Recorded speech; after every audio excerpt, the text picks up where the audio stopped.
நண்பர்களுக்கு வணக்கம். நான் எட்டியப்ப சோழன். காங்கிரஸ் கண்ணில் தெரிந்த பயம். 5 அல்லது 7க்கு தயாராகுங்கள், இல்லையேல் வெளியேறுங்கள். முதல்வர் அதிரடி. இந்த முறை டிஆர் பாலு அவர்களுக்கே சீட்டு இல்லையாமே. 1989 இருந்து டெல்லியினுடைய முகமாக டிஆர் பாலு இருக்கின்றார் திமுகவுக்கு. ஆனால் இந்த முறை அவருக்கு சீட்டு இல்லை என்று உறுதியாக சொல்கிறாங்க. அதுக்கு 2 விதமான காரணங்கள் சொல்கிறாங்க. எந்த காரணம் சரியாக இருக்கும் என்பதை பற்றி நீங்கள் சொல்லுங்களேன் கமெண்ட்ஸில். முதல்ல காங்கிரஸ் கண்ணில் தெரிந்த பயம்.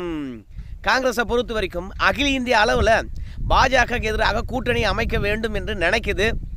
அதே மாதிரி பாஜக அரசாங்கத்தை எதிர்த்து போராடுகின்ற எல்லா அமைப்புக்கும் ஆதரவு தெரிவிக்கிறது காங்கிரஸ். ஆனால் தேர்தல் அரசியல் என்று வருகின்ற போது மட்டும் டபால்னு கோட்டை விட்டுறது. இதுவே முதல்வருக்கு கோபமாக இருக்கிறது. 2வது, இந்தியா முழுவதும் கூட்டணி அமைங்கய்யா, சில விஷயங்களை விட்டு கொடுத்து இறங்கி வந்து அப்படின்னு சொல்லுகின்ற பொழுதும் எந்த இடத்துல காங்கிரஸ் வலிமையாக இருக்குதோ அந்த இடத்துல நீங்கள் கூட்டணி பேசுங்க. எந்த இடத்துல மாநில கட்சிகள் வலுவாக இருக்குதோ அந்த இடத்துல மாநில கட்சியுடன் விட்டு கொடுத்து போங்க அப்படின்னு காங்கிரஸுக்கு ஆலோசனை சொன்னால் கூட தேர்தல் அரசியல் என்று வருகின்ற பொழுது காங்கிரஸ் விட்டு கொடுப்பது கிடையாதான், அடம் பிடிக்குதான். அதனால் இந்தியா கூட்டணியிலிருந்து பல பேர் வெளியேறி விட்டார்களாம். ஆனால் தமிழகத்தில் மட்டும் வந்து எப்போ பார்த்தாலும் நெருக்கடி கொடுத்துக்கிட்டே இருக்குதான் காங்கிரஸ். தமிழகத்தை பொறுத்த வரைக்கும் காங்கிரஸ் சிந்தனைக்கு எதிராக இருக்கக்கூடிய கட்சிகளை எல்லாம் ஒன்று சேர்த்து ஒரு கூட்டணியாக வச்சிருக்குதான் திமுக.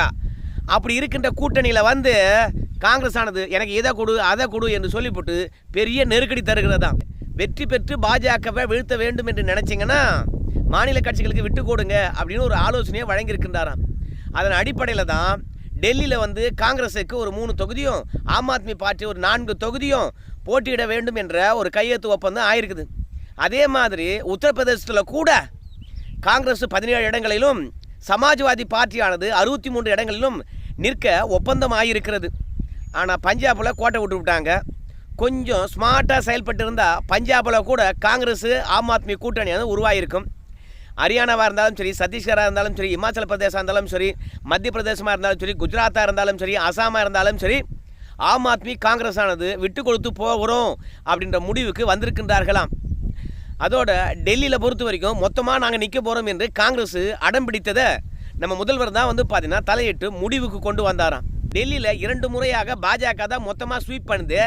இந்த முறையாவது வந்து எதிர்க்கட்சியுடைய வாக்கு சதவீதத்தை கடந்த காலங்களை கணக்கிட்டு பார்த்தீங்கன்னா தெரிஞ்சிருக்கும்.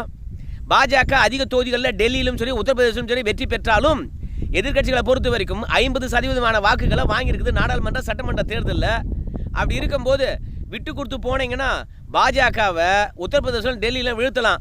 என்ன சொல்கிறீங்க அப்படின்னு ஸ்டாலின் அவர்கள் கொஞ்சம் காங்கிரஸுக்கு அறிவுரை சொன்னதுனால காங்கிரஸ் ஆனது அகிலேஷ் யாதவ் கிட்டையும் நம்ம அரவிந்த் கெஜ்ரிவால் கிட்டையும் கொஞ்சம் விட்டு கொடுத்து போய் கூட்டணி பேசியிருக்கிறதாம்.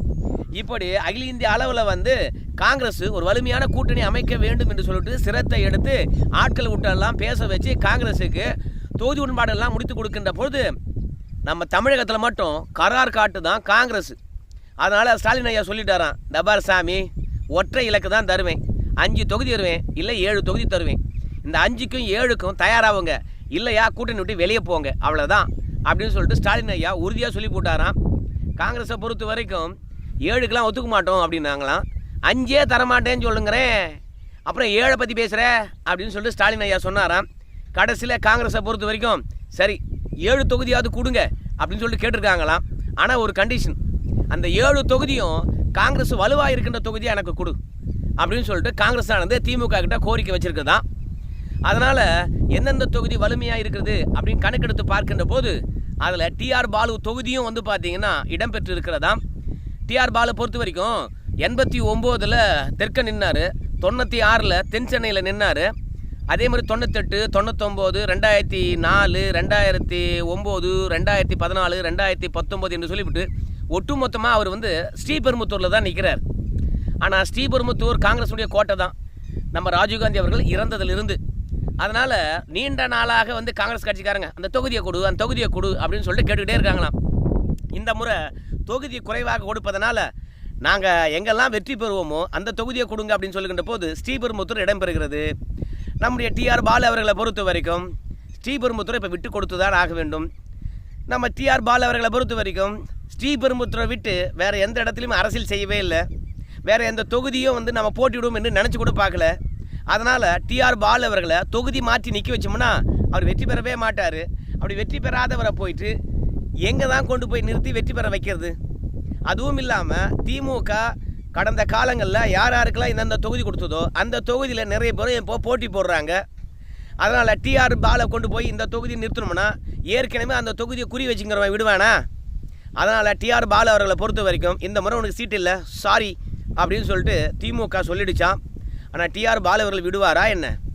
அதனால் டிஆர் பாலு அவர்களை பொறுத்த வரைக்கும் நான் தேர்தலில் போட்டியில்லை, என்ன மாநிலங்களவை உறுப்பினராக மாற்றி விட்ருங்க. இப்போ எல் முருகன்ஜிலாம் இருக்கிறாரு. பாஜக அவர் பெருசாக உழைச்சது ஒன்றும் பெருசு கிடையாது. ஆனால் பாஜக பொறுத்த வரைக்கும் பட்டியலின சமூகத்தினுடைய அடையாளம் பாஜக வேண்டும் என்பதற்காக 2வது முறையாக மாநிலங்களவை உறுப்பினராகவே ஆக்கி அமைச்சராக வச்சுருக்காங்க. பாஜகவே மக்கள் செல்வாக்கில் ஒரு மனிதருக்கு 2 முறை வாய்ப்பளிக்கின்ற போது மாநிலங்களவை உறுப்பினர் இந்த டிஆர் பாலுக்கு கொடுக்கக்கூடாதா அப்படின்னு சொல்லிவிட்டு நம்ம ஸ்டாலின் ஐயா கிட்ட வந்து துண்டு போட்டிருக்காராம். ஆனால் இந்த நாடாளுமன்ற தேர்தலை பொறுத்த வரைக்கும் ஸ்டாலின் ஐயா அவர்களாக வந்து நடத்துகிறாரு. ஆனால் ஒட்டுமொத்த பொறுப்பும் நம்ம அண்ணா உதயநிதி ஸ்டாலின் அவர்களெல்லாம் எடுத்துக்கிட்டாரு. அதனால் உதயநிதி ஸ்டாலின் கிட்ட சொல்லியிருக்கின்றாராம் டிஆர் பாலு அவர்கள், கொடுத்தா ஸ்ரீபெரும்புத்தூர் கொடுங்க, இல்லையா மாநிலங்களவை உறுப்பினராக மாற்றி விடுங்க, என்ன சொல்கிறீங்க அப்படின்னு கேட்டிருக்காங்களாம். அதுவும் இல்லாமல் உதயநிதி ஸ்டாலின் அவர்களை பொறுத்த வரைக்கும் அவருக்குன்னு ஒரு டீமை உருவாக்க வேண்டும் நாடாளுமன்றத்தில் அப்படின்னு சொல்லிட்டு நினைக்கிறாராம். அதனால் புதியவர்களுக்கு வாய்ப்பளிக்க வேண்டும், இளைஞர்களுக்கு வாய்ப்பளிக்க வேண்டும், அதோட உதயநிதி ஸ்டாலினுடைய ஆதரவாளர்களுக்கு வந்து வாய்ப்பளிக்க வேண்டும் என்று நினைக்கிறாராம். அந்த அடிப்படையில் மாநிலங்களவை உறுப்பினர்களும் ஸ்டாலினுடைய டீமை தவிர்த்து உதயநிதி ஸ்டாலினுடைய டீம் அனுப்பணும்னு நினைக்கிறாரு. அந்த இடத்துல டிஆர் பாலுக்கு வாய்ப்பு எப்படி கொடுக்குறது அப்படின்னு சொல்லிட்டு உதயநிதி ஸ்டாலின் அவர்கள் யோசிக்கிறாராம். அதனால் இந்த முறை டிஆர் பாலு அவர்கள் நாடாளுமன்றத்துக்கு போவது என்பது கேள்விக்குறிதானாம். ஆனால் கட்சியினுடைய பொருளாளராக இருந்துக்கிட்டு அதுலேயும் நீண்டகால அரசியல்வாதியாக டெல்லியில் கோல் வச்சு விட்டு இந்த முறை வந்து பார்த்திங்கன்னா திமுக பாராளுமன்ற குழு தலைவராக இருந்து விட்டு அவருக்கு ஒரு வாய்ப்பு வழங்கல்னு வச்சிங்களேன், அப்புறம் திமுக பொறுத்த வரைக்கும் மக்களுடைய செல்வாக்கு கிடையாதுயா. அதனால தான் டிஆர் பாலு அவர்கள் சொந்த தொகுதி விட்டுட்டா வேறு இடத்துல நிற்குவதுக்கு அவங்களுக்கு பயமையா அப்படின்னு சொல்லி பேச ஆரம்பிச்சிருவாங்க. அதனால் ஏதாவது இடத்துல நிற்க வைக்கலாம்பா அப்படின்னு முதல்வர் ஆலோசனை சொல்லியிருக்கின்றாராம். வேணாம் வேறு இடத்துல நிற்க வேணாம், அங்கெங்கெல்லாம் ஆள் ஏற்கனவே ஃபுல்லாகி போச்சு, அதனால் டிஆர் பாலு அவர்களுக்கு மாநிலங்களவை உறுப்பினரே கொடுக்கலாம் அப்படின்னு சொல்லிட்டு உதயநிதி ஸ்டாலின் அவர்கள் உறுதியளித்திருக்கின்றாராம். அதுவும் இல்லாமல் விசிக, அப்புறம் கம்யூனிஸ்ட் கட்சிகள் மற்றும் மனிதநேய மக்கள் கட்சி இந்த கட்சிகளுக்கெல்லாம் சீட்டு கொடுக்கலாமா, இல்லை 30 தொகுதியில் நாமளே நிற்கலாமா அப்படின்னு சொல்லிட்டு உதயநிதி ஸ்டாலின் அவர்கள் யோசிச்சுட்டு இருக்காராம். ஆனால் ஸ்டாலின் ஐயா அவர்களை பொறுத்த வரைக்கும் டேய் எல்லாருக்கும் ஒவ்வொரு சீட்டாவது கூடியப்பா, அப்புறம் கூட்டணி கலைஞ்சு போடும், நாடாளுமன்ற தேர்தலில் குறி வச்சுட்டு சட்டமன்ற தேர்தலில் கோட்டை விட்டுற போகிற அப்படின்னு சொல்லிட்டு அறிவுறுத்திருக்கின்றாராம். அதனால் எல்லாருக்குமே ஒரு தொகுதி தானா. ஏற்கனவே முதலமைச்சர் ஐயா பொறுத்த வரைக்கும் திமுக கூட்டணியில் இருக்கக்கூடிய கட்சிகளுக்கு இந்த முறை கடந்த தேர்தலை விட குறைவான தொகுதிகள் தான் ஒதுக்கப்படும் என்ற கருத்தியலை உருவாக்கிட்டாராம் செய்தி ஊடகங்கள் மூலமாக சொல்லி. அதனால் இன்றைக்கி திமுக கூட்டணியில் இருக்கக்கூடிய கட்சிகளை பொறுத்த வரைக்கும் ஒவ்வொன்றாக வந்து திமுக கொடுக்கின்ற தொகுதியை வாங்கிக்கிட்டு வெற்றியை உறுதி செய்வோம் என்ற மனப்பான்மையுடன் தான் திமுக கூட்டணியில் உறுதியாக இருக்கிறாங்களாம். அதனால் விசிகாவுக்கு 2 தொகுதி கிடையாது, ஒரு தொகுதி தான். கம்யூனிஸ்டுகளுக்கு 2 கம்யூனிஸ்ட்டுக்கும் ஒவ்வொரு தொகுதி தான். மனிதநேய மக்கள் கட்சிக்கு தொகுதி கிடையாது. இந்திய யூனியன் முஸ்லீம் லீக்குக்கு ஒரு தொகுதி. மொத்தத்தில் பார்க்கின்ற போது 9 தொகுதிகள் கணக்கு வருதான். காங்கிரஸுக்கு வந்து பார்த்திங்கன்னா 6 தொகுதிகள் முடிவாக இருக்குது. இதில் விசிகா 1, 2 கம்யூனிஸ்டுகளுக்கு 2, 3 ஆயிடுச்சு, 6 3 9 ஆயிடுச்சு. அதனால் திமுக கூட்டணியில் இருக்கக்கூடிய ஒட்டுமொத்த கட்சிகளுக்கும் சிங்கிள் டிஜிட்டு தான். அதை மீறி பேசினாங்கன்னா நீங்கள் வெளியேறுங்க அப்படின்ற மூடில் தான் வந்து பார்த்தீங்கன்னா திமுக இருக்கிறதா. திமுக தருகின்ற தொகுதியை வாங்குகின்ற விருப்பம் விசிகாவுக்கு இல்லையாம். அதனால் நம்ம அண்ணா தொல் திருமாவளவன் அவர்களை பொறுத்த வரைக்கும் அதிமுகவுக்கு ஒரு துண்டை போட்டு வச்சுக்கிறார். என்ன போட்டு வச்சுக்கிறான்னு கேட்டிங்கன்னா, அதிமுகவுக்கும் விசிகாவுக்கும் எந்தவித கருத்து முரண்பாடும் கிடையாது, எங்களுக்குள்ளே எந்த பகையும் கிடையாது. அதிமுக பொறுத்த வரைக்கும் எங்கள் கருத்தியல் கொள்கைக்கு எதிரானவர்களும் கிடையாது. அதனால் அதிமுகவை கூட நாங்கள் ஏற்கனவே இணைந்து பணியாற்றி இருக்கின்றோம், நல்ல நட்பில் தான் நாங்கள் இருக்கிறோம் அப்படின்ற கருத்தை சொல்லி வச்சிருக்கிறாராம். அதனால் ஒரு சீட்டு இந்த முறை அப்படின்னு சொன்னால் நிச்சயமாக விசிக வெளியேறும் என்று சொல்கிறாங்க. அதோடு போச்சு நம்ம எடப்பாடி பழனிசாமி அவர்கள் லேட்டஸ்ட்டாக பத்திரிகைகளை சந்திக்கின்ற போது கூட ஒரு வார்த்தையை சொன்னார். பாருங்க, இன்னும் தொகுதி உடன்பாடு முடிவாகலை திமுக கூட்டணியில். தேர்தல் அறிவிப்பு வருவதற்கே இன்னும் 1 மாத காலங்குது. அதனால் தேர்தல் நெருங்க தேர்தல் அறிவிப்பு வந்த பிறகு தொகுதி உடன்பாடு பற்றி பேசுகின்ற போது திமுக கூட்டணியானது உடையும். அங்கே இருக்கின்ற கட்சிகளை பொறுத்த வரைக்கும் எங்கள் பக்கம் வருவாங்க என்று உறுதியாக சொல்லியிருக்கின்றாரு. காங்கிரஸுக்கு தெளிவான மேட்டர் சொல்லியாச்சு. திமுக கொடுக்கின்றதை வாங்கிக்க, இல்லைனா வெளியேறுங்க என்று சொல்லிட்டாங்க. ஆனால் எடப்பாடி பழனிசாமியை பொறுத்த வரைக்கும் தேசிய கட்சியுடன் கூட்டணி இல்லை என்று கதவை மூடிட்டார். அதனால் காங்கிரஸுக்கு பார்த்திங்கன்னா இவ்வளோ தான் என்பதை திமுக உறுதியாக அடித்து சொல்லிவிட்டது. வேறு இடம் போகிறது இல்லை இல்லையா? அதனால் திமுக கொடுக்கின்ற தொகுதியை வாங்கி கொள்ள வேண்டிய கட்டாயத்தில் இருக்குது. அதனால தான் நாங்கள் விருப்பப்படுற தொகுதியை கொடுங்கன்னு சொல்லிட்டு அவங்க சொல்லியிருக்கிறாங்க. ஆனால் கம்யூனிஸ்டுகளும் விசிக மட்டும் பார்த்திங்கன்னா இன்றைக்கி பாமக அதிமுக கூட வரல, அது பிஜேபி கூட போகுது அப்படின்னு சொன்னால் விசிக கம்யூனிஸ்டுகள் அதிமுக பக்கம் வரும்.